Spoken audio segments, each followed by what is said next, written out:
If you're thinking that you want to take that action step, why wait?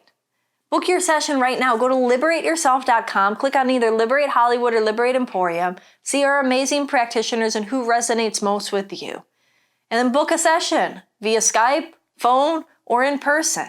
We're here for you, and it's your time to start creating your life.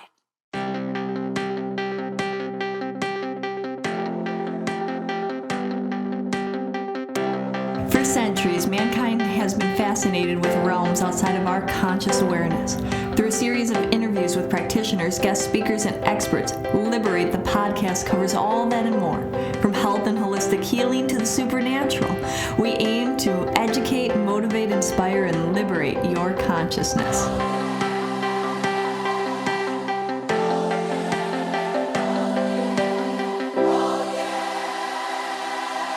Hi, and welcome to another episode of Liberate the Podcast. Today, really special guest, and I know that I say that every week we have a special guest on, but today in particular, Liberate Emporium, the store, probably wouldn't be here without the help and support of this magical being that entered in and was really a part of getting us up off the ground, really teaching and mentoring me a lot. And so I look at her as one of my teachers. And so we have on Carissa, and she's going to talk about the divine feminine today. And, you know, we're going to see where it goes. Thanks, Christina. That's so nice. It's true. I mean, Carissa's been, studying spirituality and things for many lifetimes, I would say, but especially like throughout her whole entire lifetime here, and just has a lot of wisdom, like dives in deep. You know, there's sometimes people that just kind of scratch the surface and find one channel here or one channel there, and they really go down that path. But I feel that you've kind of dive down all the paths. You know, if it was like somebody that studied science, or like, it's not just studying physics, it's studying, astrophysics and this and biology and chemistry and all the different sciences, and saying, okay, I'm not going to take it and just take an intro class. I'm going to actually dive in deep and see what's really going on. So much knowledge and wisdom, and I know that who's ever listening is going to get a lot out of this. I hope so. Thank you. So Carissa, tell everybody a little bit about yourself. Well, I am actually, I'm going to say I'm a musician first and foremost. Yes. And I'm also, I spent the last, I guess I'm now old enough that it's been 20 years since I started working full-time doing tarot reading. And actually I started out doing out-of-body channeling. I channeled a Syrian entity, which is pretty weird, and actually stopped doing that I guess 5 years later, because it was just such a spacey thing to do all the time. And that kind of influence actually inspired my desire to go more into the self, more into the earth, instead of like getting out of the self. Mm-hmm. Because I was doing out-of-body channeling. You can't get any further out than that.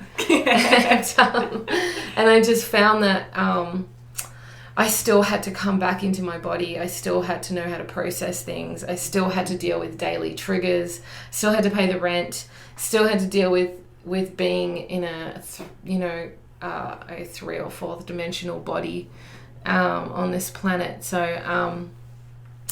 and I found that getting out of my body all the time wasn't helping. It was just making me, more resistant to actually being present. Yeah, you see that a lot with people. It's you like do. They start on the spiritual path or whatever, and then they're the airy fairies up in the air, and they don't know how they're even going to pay the rent next month. Yeah, it's true. Yeah, it's like life, or even the body. Like something common as well is just getting out, but then getting sick at the same time. And so not being able to like manage the earth realm, the realm of the emotion and the body, which is the feminine realm. Instead, getting out of that space all the time. But yeah, I mean, I started doing tarot and I started doing Reiki and healings, and then did that, pretty steadily. And studied the archetypal, like Jungian psychology. Yeah, Jungian psychology, shadow work. I did a lot of work, with the shadow, and a lot of work with different archetypes. A lot of my personal sessions with people over the years as well. That stuff, I had a pretty traumatic childhood and a pretty traumatic teenagehood that ended up leading me into actually not being able to go to school or even leave the house anymore. And so I was actually doing it's from the age of 15 onwards for at least a few years. But especially in that first couple of years, I was actually doing about 6 hours of meditation a day. Wow. And I would have whiteouts, and I would see, different beings. Different beings would talk to me, sometimes as clear as I'm looking at you. I would hear voices. And they were light. It wasn't ever really dark or anything like that, but I spent so much time meditating and doing really long meditations and moon baths. My whole day was like a ritual. At night was the moon bath, and then the day, it was really just almost like you could consider that I lost my mind in some way. But I was I lost my mind in spiritual stuff. I was doing Kundalini yoga, in techniques every day for opening up the sensory sensory perception in my hands and my eyes and all of this stuff. It was really kind of crazy. But a lot of it came from traumatic circumstances that led me into sort of an isolated state. I wasn't at school. I wasn't doing anything for a couple of years other than just meditating and doing this kind of stuff. That's how I ended up out of body channeling. And I didn't see anybody. I would spend 6 hours meditating and 6 hours on music and making, short films and stuff like that. So it was divided evenly. But then what I started to do is start to work on the trauma and start to work on how to actually overcome the trauma.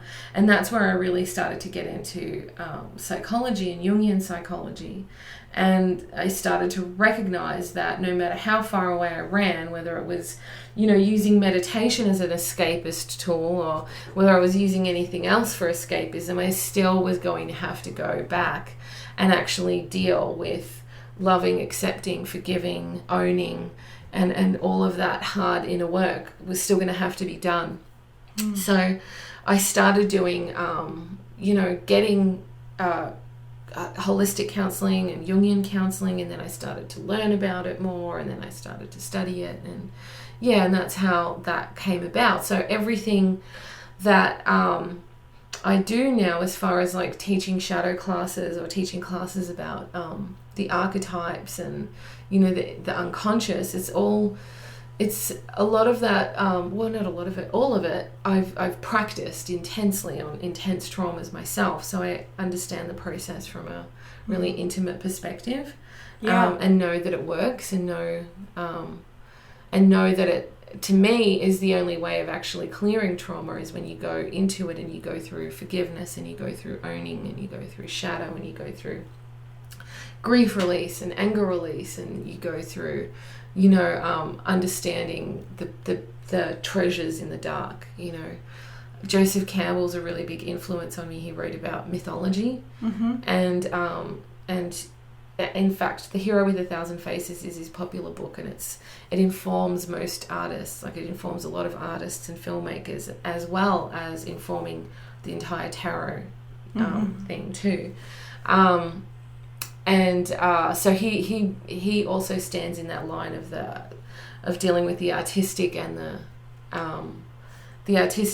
the spiritual, of merging them, I guess, in some way, just by simply teaching about mythology, not deliberately or on purpose. But and he talks about wherever you stumble, there your treasure lies. Wherever there's dark, that's where the treasure is, and that's what I believe too, that the treasure is in the dark. And so by you looking at some of the dynamics of things that have happened with you and diving into your darks or your shadows, you found that to be the most healing. So when somebody is, for those that are listening, a lot of people like try to run or hide from those kind of things. Like what would even be the steps to diving in to explore that? Like, and you went through a process of different steps. It's like you said, these different, there's these different stages or these different dynamics that you have to face. Is there any particular order, or like, is there some like takeaway that somebody that's listening could say, okay, well, I can go and I can do this or dive in this way?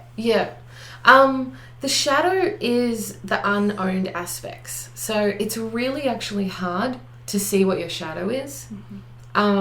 Everywhere you look, it goes behind you, and so the shadow is the part of you that you don't own. And a lot of the time when you don't own something, you end up projecting it on others. And so the shadow becomes the thing that you project on the people that are close to you in your life. So there's lots of ways that you can uncover what's there for healing. And the reason that you want to own the shadow is because your treasure lies in those unowned aspects. And a lot of the times, in order to avoid these aspects of yourself, the shadow is what you don't own, and you kind of avoid it.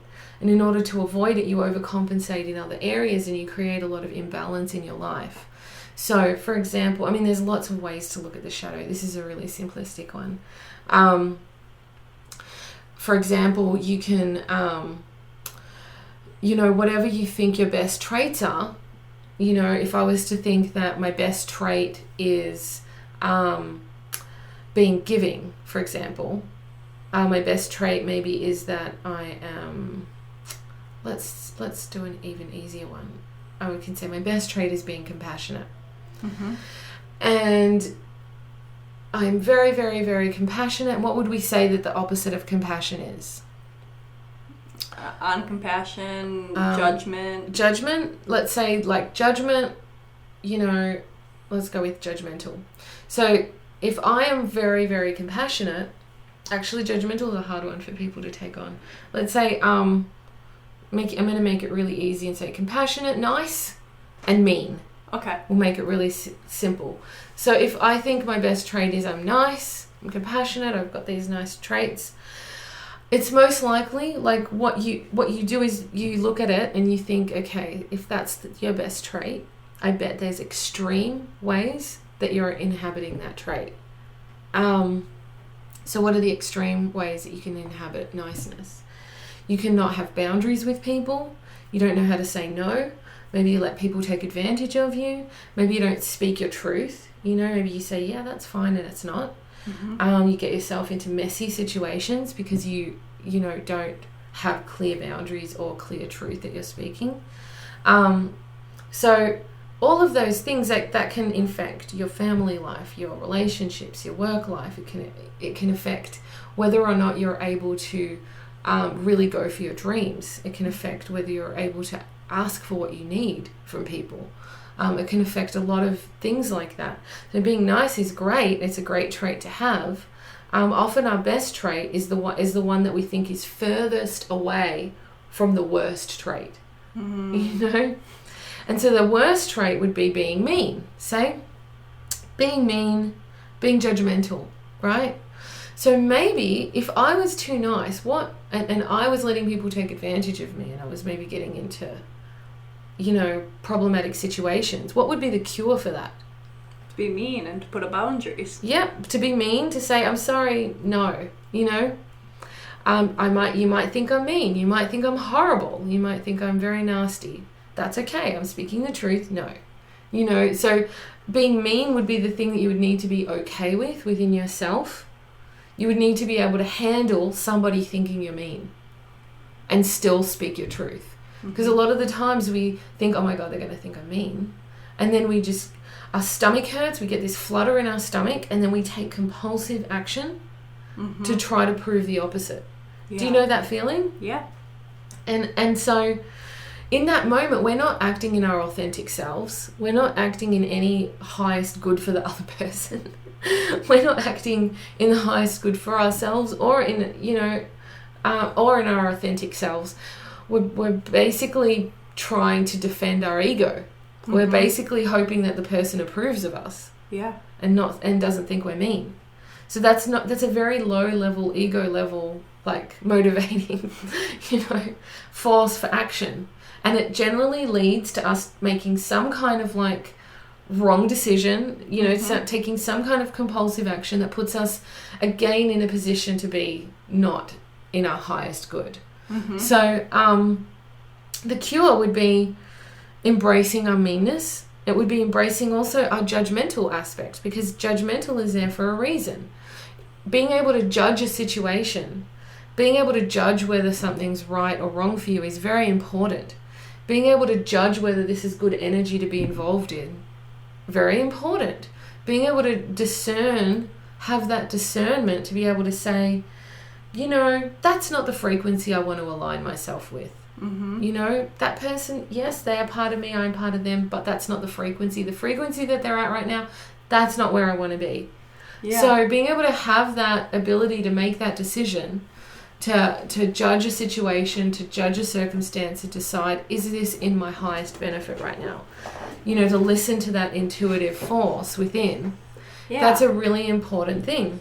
Which is I think important to stress here is that, a lot of times people have this view that judgment means that they're not accepting or that they're this or they're that. But, in the way that you're describing it is we're meaning-making machines. We're constantly judging anyway. Yeah. So, our perception of whether this situation is good or bad, or whether this is acceptable or not, or whether they're nice or not, is still a form of judgment. Yeah. And so, it is. allowing... Very much so. Allowing somebody to say and stand in that and say, okay, just because you view it as not okay for you doesn't mean that you're viewing it as 100% wrong entirely. It just means that you're judging that isn't someone that you want to associate with. Yeah. Whether they're a good person or not, whatever the case may be, if you judge them and feel that they're not a good person for you, then that's fine. Yeah.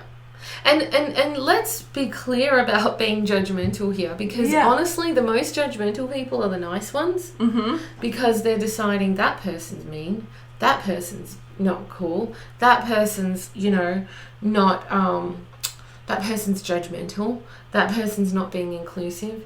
Nice people are always making judgments about others. Yeah. They're saying this person's not evolved enough, this person's too dark, this person's too this person's too that. Yeah. They've got a criteria for what a good person is, and everything outside of that they're judging. Yeah. And so that judgment is happening regardless. Yeah. It's just a matter of, do you want to do it unconsciously and project it where you don't even realize you're projecting it on everyone, or do you want to be conscious and be in your grace with it, not in your guttural, in your those triggered instincts.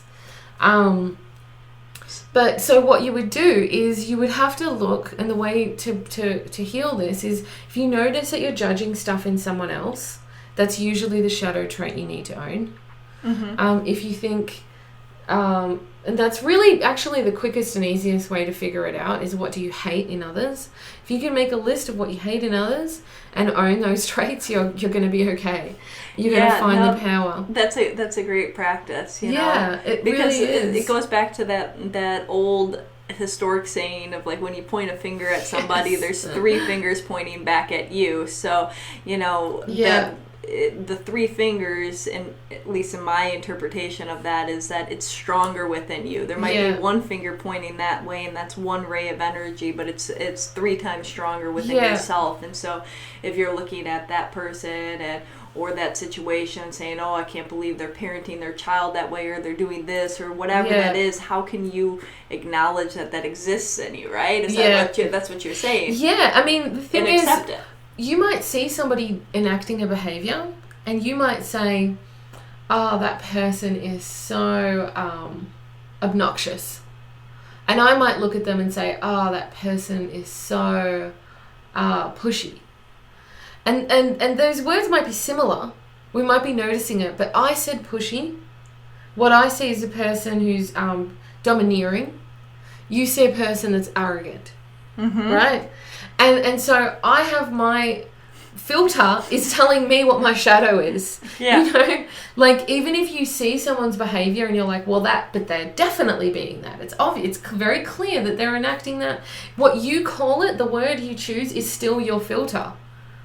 And the word, you choose is going to be different than the word I choose. Yeah. And so it's still being run through a filter. Even if you can say that person they're doing this behavior, and even from the most objective point of view, it's a bad behavior and it means this, we're still putting a filter on it when we interpret it. Yeah, because those bad behaviors can be interpreted just like you're many different ways and many different, adjectives that would be used to describe it. Exactly. Yeah, based on the ones that trigger us the most. So what you would do is you would have to look at what the medicine of the trait is. You have to look at what the medicine of the shadow trait is. So you would have to look at arrogant, obnoxious, that gives you confidence, and so maybe the benefit of those traits is that they give you a sense of certainty about yourself, and what could be the medicine of being mean? The medicine of being mean means that you can separate from people enough to take care of your own needs, which means that you're going to be taken care of and ultimately do better in the world. Yes. So, there's a medicine for every single trait, and you just have to look at the medicine for that trait to understand. You just have to reflect on the trait. You need to understand that every trait in an extreme is going to be destructive. Every single trait in an extreme, being nice in an extreme is destructive. Being mean in an extreme is destructive. Being arrogant in an extreme is destructive. And being humble in an extreme is destructive. Every trait in an extreme is destructive. So what we're looking for is just understanding the core essence of that trait, how it can be a medicine when it's in balance, and also when it is being destructive, why is it being destructive? If I'm being obnoxious to a destructive degree, there's usually a very strong sense of insecurity underneath it. Right? If I'm being obnoxious, I might actually be trying to be overcompensating and defending for myself that feels under threat and not strong or secure in that moment. Absolutely. So if I'm being excessively mean, it may be because I'm fed up with not taking care of myself. Yeah. Right? If I'm being excessively selfish, same thing. I may just, being excessively selfish, for people that are excessively selfish, they may just not be able to be in a state where they're able to take care of themselves, oddly enough. Because you only are obsessed. If my arm's really in pain, I'm going to be really self-obsessed about that arm. Yeah. And so, in some way, if there's excessive selfishness going on, it may be just that something is really needing to be healed. Yeah. So the thing is that we judge these traits when we see them in others, but what we need to do is we need to look at them in ourselves and say, how can that trait be a medicine for me?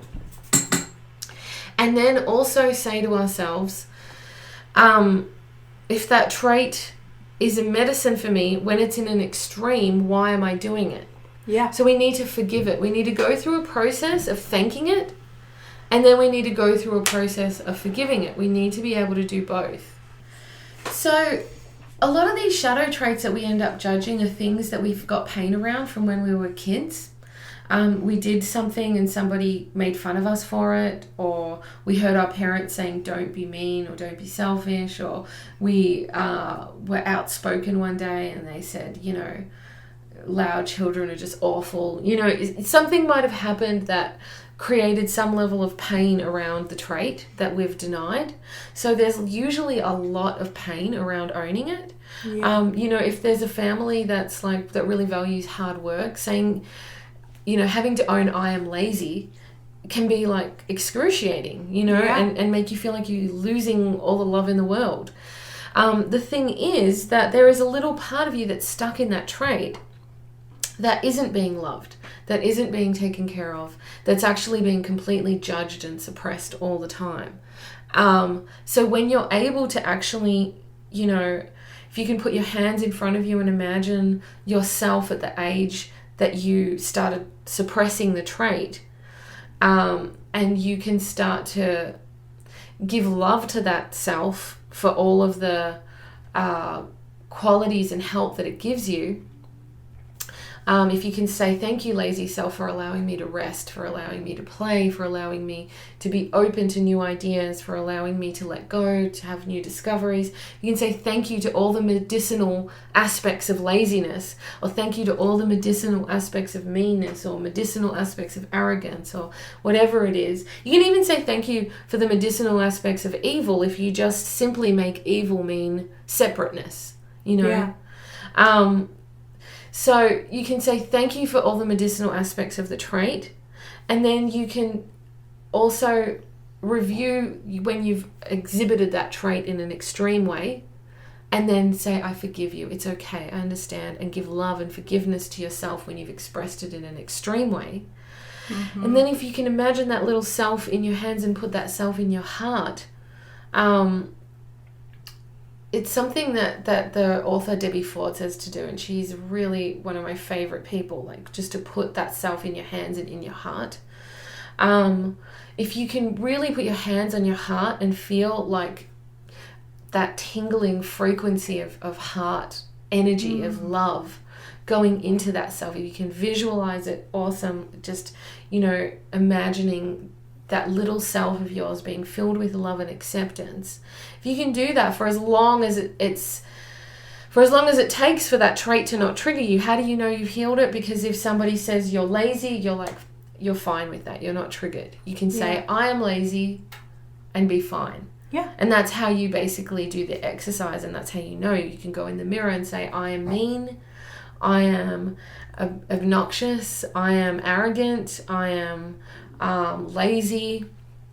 I've shadow worked all of these traits. So like, you know, my most recent one that I did was fake, you know, which still hurts a little bit because it's so recent. Having to say I'm fake is still, you know, but the medicinal value of being fake is the ability to protect yourself. Yeah, the chameleon. Yeah, it is. It's that's actually self-protection. And it's very valuable and very important. So, and also there's that saying, fake it till you make it, you know. The ability to fake something means you can take on the energy of it and then draw it into your life as well, which is also a positive force. But so what you're saying is that, you know, is that all of the different aspects and the problems that people are noticing, not only is it the emotional charge for their self if somebody calls it that, but probably what they're noticing in others. If suddenly the behaviors that they used to call out, or it used to bother or irritate them, it's not bothering them anymore, it means that they're neutralizing that irritant because they're balancing out that scale inside of their self. And that neutrality is love. Mm-hmm. They've neutralized it with love. You can't neutralize it with your mind. Yeah. You can't neutralize it intellectually. You can't neutralize it as a thought. You can only neutralize it as love. That's the only way to heal the shadow, is to love and accept and forgive and embrace. Yeah. And the shadow work is so much the work of the heart that sometimes doing it just makes your heart ache. You know what? If you're in an intensive mode of it, I've had times where my chest is just literally killing me for a couple of weeks while I'm working on something, because it's like your heart is opening. The heart chakra is really opening. If you can love your enemy, that's what Jesus said. That's what Buddha said. That's what all of the great, you know, saints and prophets say.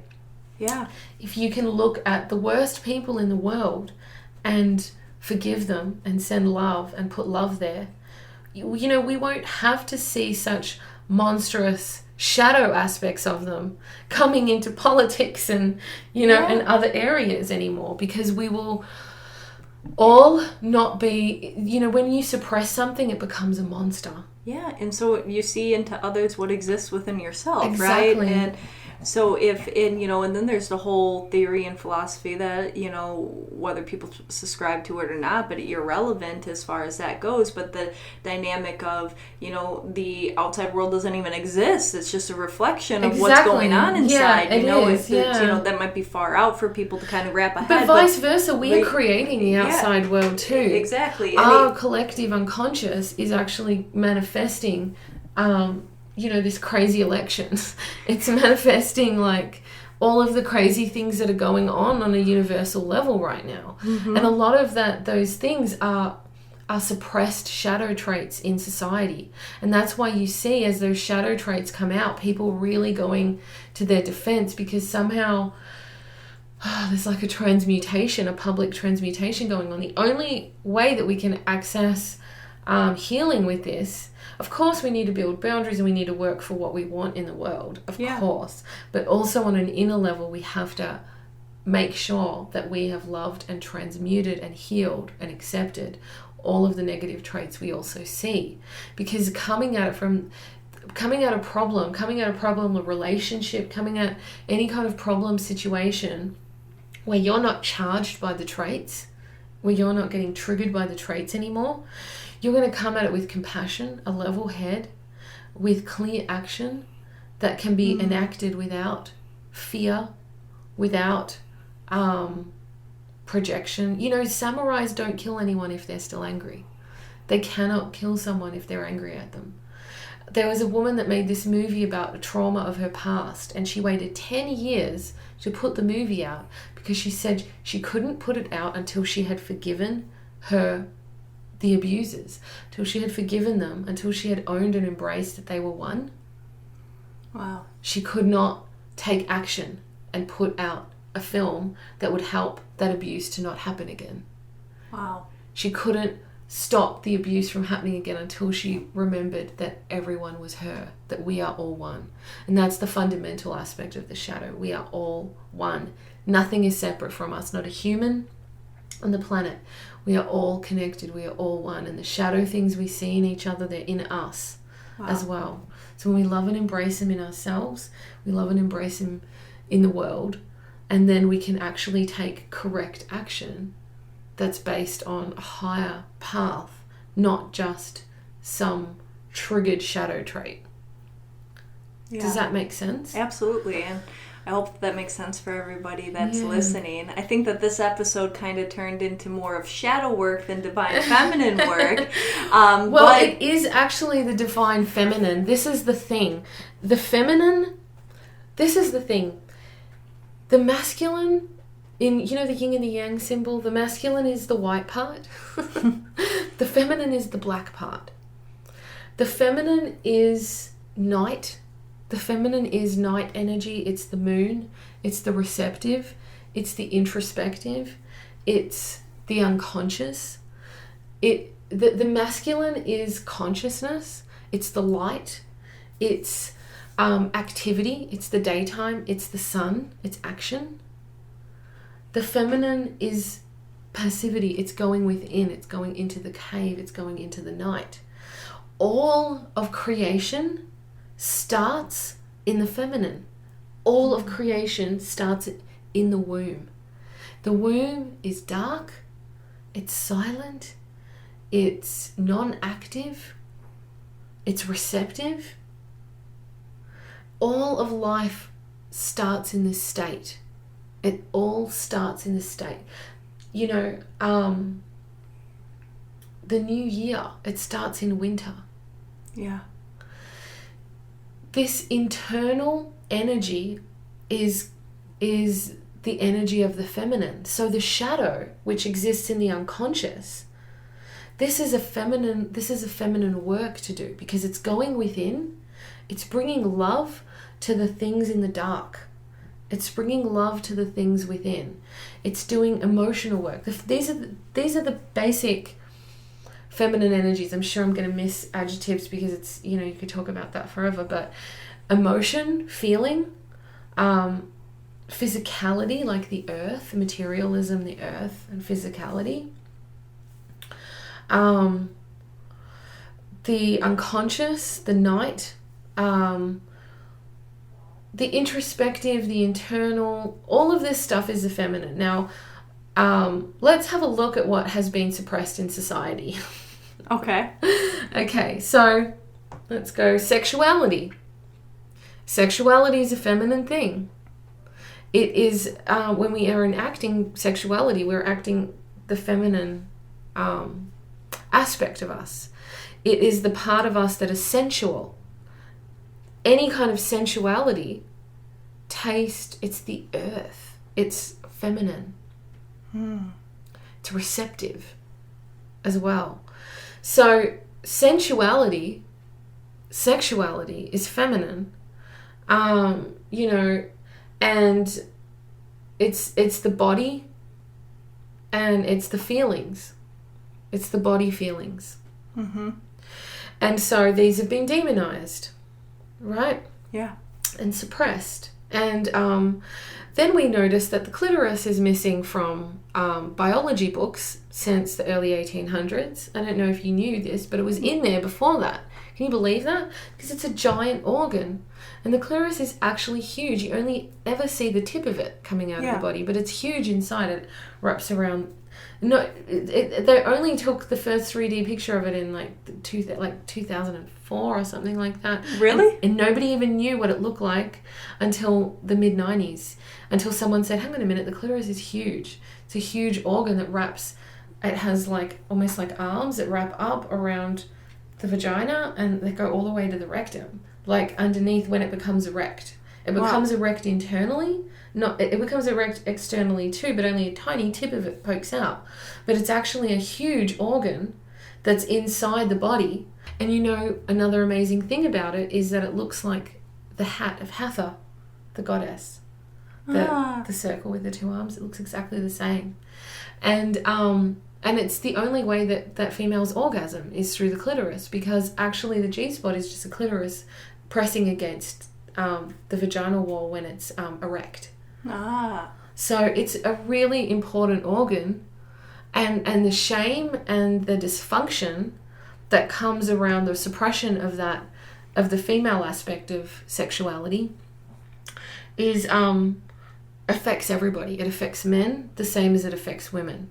Men are disconnected. They don't know how to make that connection properly to female sexuality. You know, there was a long time ago, where they would go to a temple and learn about female sexuality. You know, their disconnection from female sexuality harms them as much as it harms women. So there's this aspect of the feminine, the sexual. Let's have a look at money, another material aspect that has also been demonized by people that have very powerful lack consciousness. You know, you think someone's a multi-billionaire and you think they're polluting the world for more money. Having billions of dollars does not make you exempt from having poverty consciousness. Yeah. If you think there's not enough, then you have poverty consciousness. The earth says there's more food. I bring you food every day. I bring you water. I bring you all of the things that you need to sustain you. The earth is abundant. The feminine force of the earth is abundant. It's abundance. And that is what materialism really needs to be about. It needs to be that there is more than enough for everybody. And so...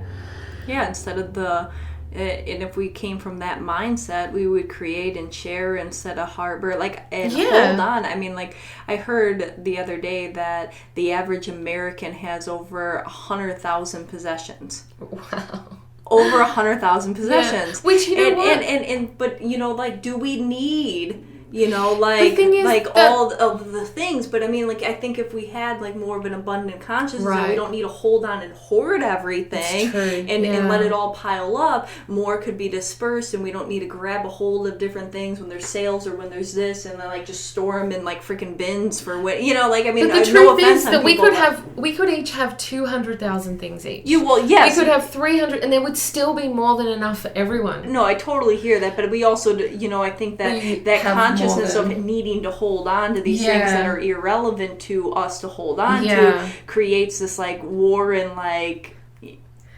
yeah, it's true. No, it's really, really true. Okay. But, you know, I mean, the material aspect is one aspect of it. And the demonization of money. The demonization of money is really, money used to be gold. It came from the earth. You know, now it's not backed by gold at all. Right. It's not, but the thing is, it's still a feminine energy, and it's still a feminine energy that's in a massive disharmony because of basically.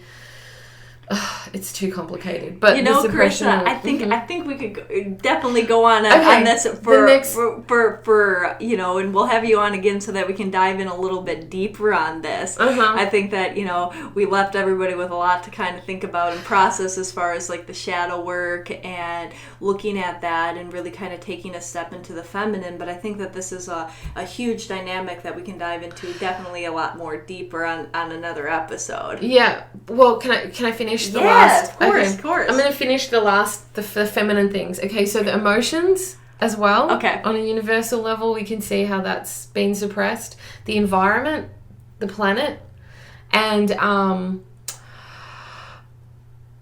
I think and the shadow and the inner subconscious going within. Instead of going up, instead of going down, we go up. Yeah. Yeah, but so definitely you see that Chris is a wealth of knowledge, very passionate about, I can't wait about everything that all of her work, the influence and the changes, and, very passionate, creative soul and individual, and has so much to share. We'll definitely have her on again very shortly. But for right now, Chris, where can they find you? Okay, so there's 2 nights that I'm doing here at Liberate Emporium. Okay. On the alternate Mondays. I think it turns into I don't know, you can check on the Liberate website, but I do a woman's night. It's a night for women artists to come together, and we work on the feminine with each other. We work on healing, the body and the creative spirit, and working with a female creative support network. We also have I also do another night because the suppression of the feminine, obviously it's not about women and men at the end of the day. It's about an energy that has been suppressed, and it's been equally suppressed by women as it has been by men. So really it's just a force that's within every single person. So we have a night called Mysteries of the Dark Divine, and that's open to men and women, and that's focused on healing the feminine aspects as well of the unconscious, and doing shadow work and working with archetypes and working with all of those inner aspects of the feminine, and it's just for everybody, for men and women as well. Awesome. So also creative people. I like working with artists a lot, which this is a good city for.